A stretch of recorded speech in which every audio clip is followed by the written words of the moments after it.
Going to be changing a idle control valve on Subaru Impreza. Once you turn it on, the revs will drop in a second and the engine light normally flashes just like that. So we're going to change the idle control valve and see if it just helps that. Make sure you grab yourself a rag. It sprays coolant out, so you're going to want the engine nice and cold when you do this. You first going to go ahead and just take the negative terminal off, let the battery drain. It'll take about 15 minutes. Make sure the engine is cool.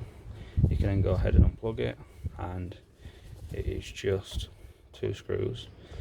The metal is quite soft, as you can see, so maybe just spray them up with a bit of WD-40 and just make sure you're going to really push down and crack it to get them off, just to stop the rounding. Once you've took your 2 screws out, have a little look inside, see if you've got any carbon build-up in there, see if any's mixing in the coolant. You can get some earbuds and just clean it all out. You can put your new control valve on, put your gasket in first, take this one off, put your control valve on, 2 screws back in, plug it in, and then just connect your negative of your battery again, and then start it up.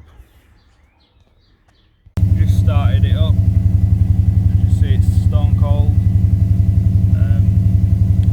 Just see how it is. It feels a lot better actually.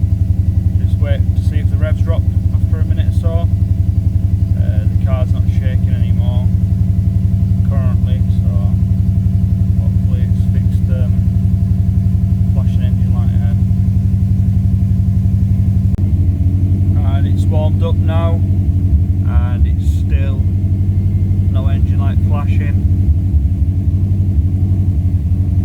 What I'm going to do with the ignition on, I'm just going to scan it. With these cars you don't need any fancy diagnostics really for simple things like this. You just get a cheap handheld one. I think I prefer on this car using this. I've got a few different diagnostics machines for newer cars. Yeah, and since it's reset there is no codes in there, so that's good.